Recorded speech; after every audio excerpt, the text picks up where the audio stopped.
بیوی کا شوہر کو ہم بستری سے روکنا۔ حدیث میں ہے کہ جو بیوی اپنے شوہر کو ہم بستری کرنے سے انکار کرے اس پر رات بھر لعنت برستی ہے۔ اس حدیث کی وضاحت فرما دیں۔ نیز اگر شوہر، یہ تھوڑا حیا کے خلاف مسئلہ ہے، شوہر کوئی ایسا طریقہ استعمال کرتا ہے نا ہم بستری کا جس سے اولاد نہیں ہوتی، تو کیا بیوی کو اسے منع کرنا چاہیے یا نہیں کرنا چاہیے؟ دیکھیں حدیث میں آتا ہے کہ کوئی شوہر اپنی بیوی کو رات کو اپنے بستر کی طرف بلائے، یہ کنایہ یعنی ہم بستری کرنا چاہتا ہو، عورت منع کر دے، فرشتے اس پہ ساری رات لعنت پر بھیجتے ہیں۔ یہ بالکل صحیح حدیث ہے۔ اب ہمارے بعض اسکالر کیا کرتے ہیں، جب ان سے یہ بات پوچھی جائے تو وہ بات کو گھما دیتے ہیں، سیدھی سیدھی بات نہیں بتاتے کہ بھئی یہ شریعت میں مرد کا حق ہے کہ عورت اس کو ہم بستری سے نہیں روک سکتی، کیونکہ ویمن رائٹس کے نام پہ آج کل بہت تحریکیں چل رہی ہیں، تو وہ بھی کچھ لبرل اسکالرز ہیں جو ہر وقت جو ہے نا کوشش کرتے ہیں کہ خواتین ہم سے ناراض نہ ہو جائیں۔ تو بھئی آپ شریعت کا حکم بتائیں صاف صاف، چاہے عورت خوش ہوتی ہے ناراض ہوتی ہے، بعض حقوق مردوں کے ہیں بعض عورتوں کے ہیں تو وہ بتانے پڑتے ہیں۔ تو اسی طرح عورت کا بھی حق، مرد کا بھی حق یہ ہے کہ عورت اگر مرد اس کو ہم بستری کے لیے بلاتا ہے تو عورت اسلام میں منع نہیں کر سکتی، اس کے لیے گناہ ہے۔ ہاں بیمار ہو تو ایک الگ بات ہے، بخار ہے اس کو، کوئی واقعی بیماری ہو تو پھر ایک الگ بات ہے، نارملی اس کو اجازت نہیں ہے کہ وہ شوہر کو منع کر دے، بلکہ اس میں حدیث میں بہت سخت تاکید ہے۔ آپ صلی اللہ علیہ وسلم کی ایک حدیث میں یہاں تک فرمایا کہ عورت اگر یعنی چولہے پہ ہو، روٹی پکا رہی ہو، اس طرح کی حدیث کا مفہوم ہے، یعنی بہت بزی بھی ہو تو بھی اس کو اپنے کام کو چھوڑ کر شوہر کی خواہش کو پورا کرنا پڑے گا، اور یہ نیچر کے بھی مطابق ہے، کیونکہ مرد میں جب یہ سیکس کی خواہش پیدا ہوتی ہے اور اس کو کچلا جائے تو مرد بہت زیادہ ڈسٹرب ہوتا ہے۔ خواتین اس میں اپنے آپ کو مردوں جیسا سمجھتی ہیں، وہ سمجھتی ہیں ہمارا اس میں وہی حق ہے جو مرد کا حق ہے۔ بھئی اللہ نے دونوں کی ڈیزائرز میں زمین آسمان کا فرق رکھا ہے، تو مرد کو بہت زیادہ نقصان ہوتا ہے اس سے، وہ بہت زیادہ مینٹلی ڈسٹرب ہوتا ہے اس سے، کیونکہ اللہ نے یہ ڈیزائرز عورت کی نسبت مرد میں بہت زیادہ رکھی ہے، تھوڑی زیادہ نہیں بہت زیادہ رکھی ہے، تو میڈیکلی یہ بات ثابت ہو چکی ہے۔ تو دوسرا ایک تو مینٹلی بہت زیادہ ڈسٹرب ہوتا ہے وہ، دوسری بات یہ کہ پھر اس کے گناہ کی طرف توجہ جائے گی، وہ حرام کاموں کی طرف جائے گا، تو اس لیے عورت کو اس بارے میں مرد کا ساتھ دینا چاہیے۔ یہاں فوراً بعض خواتین یہ سوال پوچھتی ہیں کہ اچھا اگر عورت کے دل میں خواہش ہو اور مرد وہ خواہش پوری نہ کرے تو کیا مرد پہ بھی لعنت ہوتی ہے؟ تو اس کا سیدھا جواب یہ ہے کہ نہیں، مرد پہ لعنت نہیں ہوتی۔ اس کی وجہ یہ ہے، دو اور دو چار کی طرح میں صاف بات کروں گا۔ وجہ اس کی یہ ہے کہ عورت کے لیے مرد کی اس خواہش کو پورا کرنے میں عورت کی کوئی انرجی نہیں استعمال ہو رہی، جبکہ اگر مرد کا موڈ نہ ہو اور عورت کا موڈ ہو تو پھر مرد اپنے آپ کو پریپیئر نہیں کر سکتا، اس کے لیے بہت تکلف کرنا پڑے گا اس کو۔ اخلاقی طور پر تو ٹھیک ہے، مرد کو یہی حکم دیا جائے گا کہ زوجہ کی خواہش کو پورا کرے، لیکن اس پر شریعت نے لازم نہیں کیا ہے، کیونکہ ایک چیز مرد کے اختیار میں نہیں ہے تو لازم کیسے ہو سکتی ہے؟ یعنی ایک آدمی کا وہ ذہنی طور پر تیار ہی نہیں ہے اس کے لیے، تو مرد کے لیے تو جب تک ذہنی طور پہ تیار نہ ہو یہ عمل کر نہیں سکتا، جبکہ عورت کر سکتی ہے۔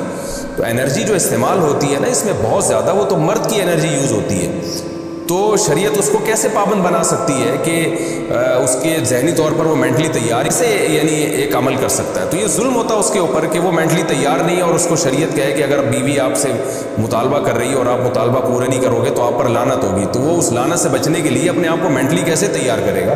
بعض دفعہ تیار کر لیتے ہیں، بعض دفعہ نہیں ہو پاتا، اس کا تو دماغ سے بہت گہرا تعلق ہے۔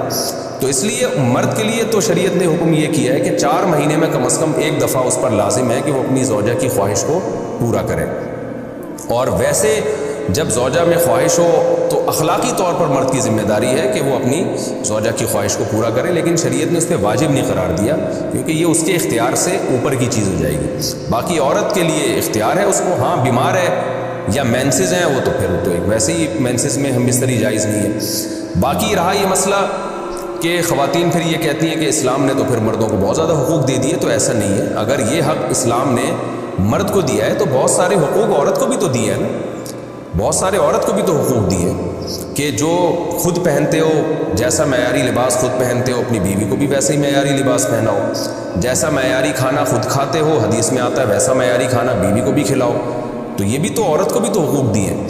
ہماری خواتین جس ویسٹرن کلچر کو فالو کر رہی ہیں اس کلچر میں تو یہ ہے کہ عورت شوہر کو بستری سے روک سکتی ہے، شوہر بیوی کو بھی روک سکتا ہے، یعنی شوہر بھی منع کر سکتا ہے، عورت بھی منع کر سکتی ہے، وہاں دونوں کے حقوق سیم ہیں، لیکن پھر وہ اتنے سیم ہیں کہ پھر وہاں مرد کے ذمے عورت کے ذمے یعنی مرد کے ذمے عورت کا نان نفقہ بھی نہیں ہے۔ تو پھر گیس بجلی کے بل بھی عورت یعنی مرد کے ذمے نہیں ہے. تو پھر خواتین سے لینا ہے نا ویسٹرن کلچر کو, تو پھر پورا لینا وہاں سے.